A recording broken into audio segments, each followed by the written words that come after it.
Hello everybody and welcome to the Believe in Bruce channel. If you're interested in mental health, performance psychology, well-being, anything to do with the head and heart, subscribe, give us a thumbs up. Drew Geordie very kindly offered me some advice. He said, believe in Bruce. Said, I like what you're doing, but you need to make your introduction shorter. And I looked at the size of him and I thought, who am I to argue with Brian? The advice is much appreciated. So let's get straight into the fight. This is the final one that I'm doing. This is the predictions. Looking at all the psychology, all the body language of the limited data that we have got. So yes, I have made two videos. I said one where Gib could win and I have said one where Jake Paul could win, because that's the authentic truth.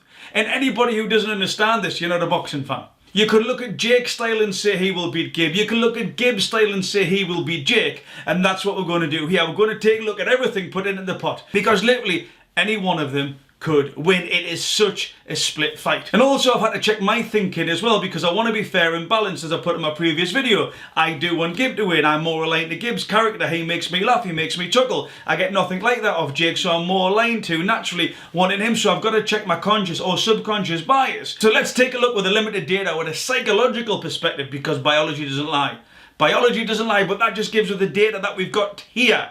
Does it translate into the fight? Will it affect the performance? We just don't know. So obviously we've got Jake versus Gib. I was trying to find some stats and I thought, this is great. Nothing about their height or their reach or their, anything you would see with a normal boxing fight. It's all to do with their Instagram followers or YouTube followers.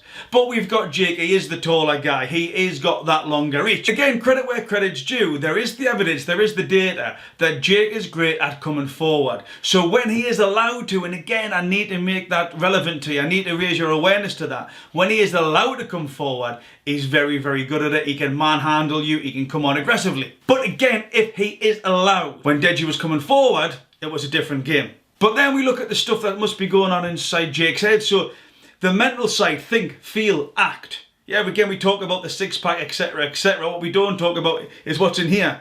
The ability to cope with the pressure. The ability to cope with that scenario in that environment. You can do it in sparring. You can do it in the gym. You can do it in your back garden. But actually, when it comes under the lights, different kettle of fish, ladies and gentlemen. And it's interesting because here, in the recent most face-to-face, you see Gib asking him, well, it's about the risk and reward, and Gib is absolutely spot on. It's almost like that, Jake's got so much to lose compared to Gib. And this is the response that Jake gives. But how much is on the line for you? So much. And that is why I know I'm going to you up, because my family, everything that's on the line. Yeah. So again, it's like, what does he do? His channel's on the way in.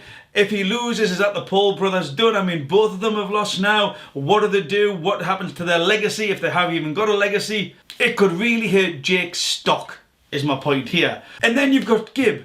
He's smaller, he's more compact. He's got that unorthodox style, but also that energy, that grinder, if you will, which could be really impactful in the fight. And Gib can put it on you as well. He can manhandle you. He can go for the kill when it's available. One of the things that Gib leaves himself open for is to be hit with a counter. And again, watching these fights, there's numerous times that Gib gets hit with a counter when he's coming in. It's often when he's coming in that he's most exposed. But I'm sure his team's been working on this. And also, when we talk about that, Jake has it all to lose. It's not as if Gib has nothing to lose. His stock could rise greatly. He's probably already painting pictures in his head about what happens if I beat Jake Paul. But he's had a hard camp. He's shifted to Las Vegas. He's put it in. He's got a team around him. He's been having hard sparring, all the stuff that Jake says he's been doing as well. But there's been investment, time, financial, pressure, all this type of stuff. So it's not as if Gib has nothing to lose. It would just seem that he's got a lot less to lose than Jake Paul. I think that's a fair and balanced summary. But the one thing that Gib does is he loves to fight. He loves to come forward. He's a bit like Zebedee.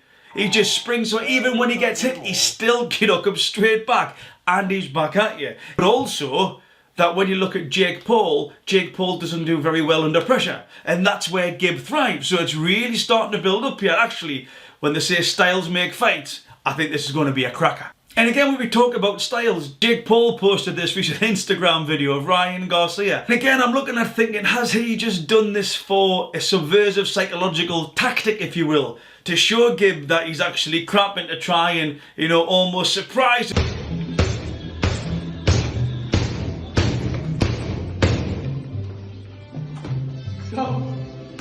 Fire!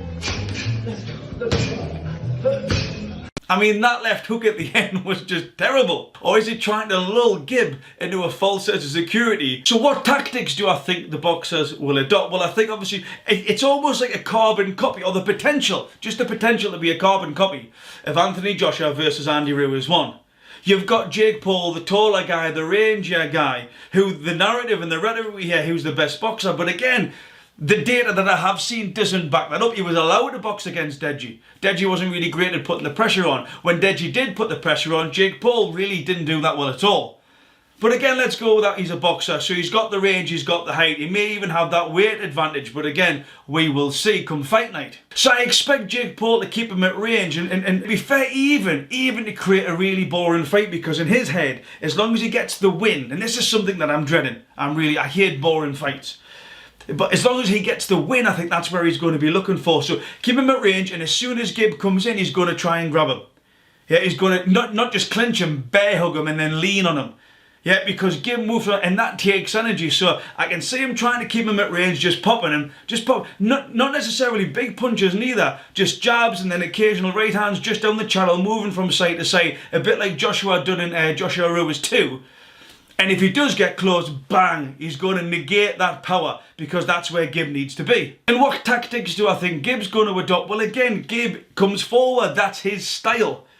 So I expect him maybe his hands up to start moving forward. He's going to be low, but I think he's going to stalk him. I think it'll be Gib who controls the fight, because Gib's got that come forward style. So I expect him to almost stay in front of Jake Paul, to not let him get a moment's breath, if you will, a constant pressure. Maybe he's moving with that feint just every now and again to sort of move to get Jake Paul to react. And that's when I think then Gib comes in. And it's going to be ferocious. I can see it's going to be unorthodox. So he's going to move Jake, feint, get him to commit, boom, and then he has to go in. Because he has to get in, he's the littler guy. He must close that distance in order to get those punches off. So very much like Andy Ruiz is just moving, might have to take a few on the gloves, and Gib's not adverse to taking a few on the face, and I think Jake Paul could do that. Against Deji, you see him flow those punches quite well. So again, Jake Paul, what I've noticed is that with Deji, on more than one occasion, he was quite clever with what he'd done. There was a couple of jabs to the body, then a right over the top. A bit like Rahman with Lennox Lewis, when Lewis lost the fight. He was just looking, he was moving them, and then he was jabbing at the body, followed that, and he'd done it a few times, and then that time, he actually caught him. So Jake Paul can put combinations together. But where I see Ali coming in is what you call a second phase attack. It's almost where you're sort of getting people into range and you get them to feint. And you might throw like a half-hearted jab. Yeah, a half-hearted jab just to get them moving, because what Jake Paul does is he moves backwards in straight lines with his chin in the air. And I'm sure Vidal's seen this. I'm sure Vidal's instructed Gib on this as well.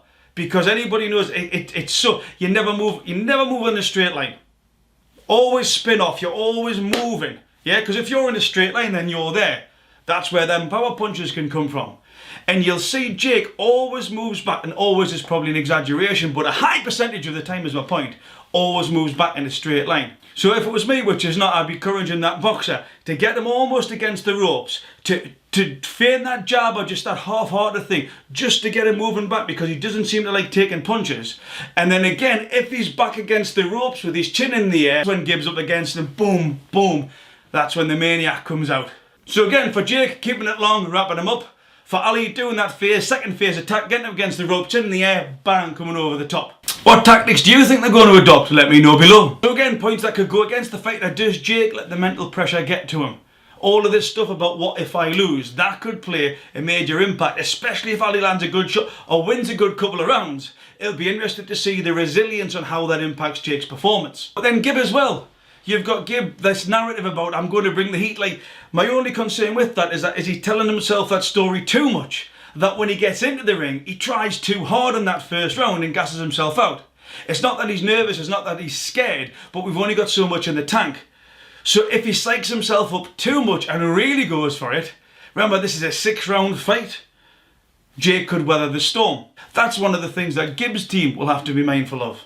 But again, remember, it is a boxing fight. We're professional boxing here, it's not amateurs. When you get some of these 10-ounce gloves hitting you, it's a different ball game. you know the fight has arrived. And if you've never been hit with 10 ounce, even when we do body sparring with 10 ounce gloves on, it is enough if you're hitting the right place hard enough to make you sick. It's enough to change your cerebral state. When you get banged, it can change everything, as Mike Tyson used to say. Yeah, everybody's got a game plan until they get smashed in the face of it. So overall, there is no data, let's be honest. Jake Paul has had 1 fight, Gib has had 2 fights. This is the first professional 10 ounce gloves, no head guards as Eddie here and Gib's telling everybody. There is no data to go off. But I've still got to make a choice. Disclaimer, please do not put any money on what I'm about to say here. With the McGregor Cerrone, who had all the data in the world, here we've got 0. I'm still unsure. So for me, it is a 50-50 fight. However, because it's a professional fight, what I'm going to go for is a tiny bit of data that may mean everything or it may mean nothing. But the fact is that Gib comes forward. And it's easier to teach a fighter to come forward than it is to go back. Also, with Jake Paul wasn't very good on the back foot. Again, this is a 1 fight against an opponent, Deji, who hadn't trained by all accounts, etc. So this data is just terrible. Please don't put your mortgage on what I'm about to say. But I know that it is easier to teach someone to come forward than it is to go back. Add to the fact that the pro game is not necessarily about who looks good, who's got the best tactics, who is the best technically gifted. It can come down to who's a grinder. Who's prepared to go that extra step? Who is prepared to keep coming forward until their opponent's tired? And because of those 2 factors there, not just because I want Gib to win, I think Gib could win down the stretch. I think he could grind Jake Paul to a halt. I think he could make Jake Paul quit. On the limited data I've got, I can't emphasise that enough. I cannot emphasise that enough. Would I be surprised if Jake Paul wins? Absolutely not. He's got all the physical tools to do that. But you're going to ask for a decision, and I'm not one of those guys who sit on the fence. Shane Mosley could have performed magic tricks over 5 months up at Big Bear. We just don't know because, like I say, we haven't got that form. But also I'm getting a little bit romantic. We're all aware now that infamous statement by Jake Paul about who is Gib. Who the f*** is Gib? Let's be f***ing honest. Like, who the f*** is Gib? And there's a part of me, a little part of me that would get so much joy because I like that Rocky story. I like the underdog coming through. That wouldn't it be great if Jake was on the floor and Gib was above him shouting, "I am Gib, I am Gib." A bit like YouTube's own Conor McGregor moment when he come back from that Nate Diaz loss. Surprise, surprise, motherfucker! The king is back! Surprise, surprise, I am Gib. That truly would be fantastic. But again, 50-50 fight, I've got no idea. I am going to go with Gib. But most importantly, I hope that both fighters come out safe and the rest of the card as well. Because sometimes I think we can forget how dangerous a sport boxing is. So again, hopefully you find that fair and balanced. Leave your comments below. Please subscribe, give us a thumbs up, and I look forward to doing my fight review. Believe in Bruce. Remember to be kind to yourselves and each other.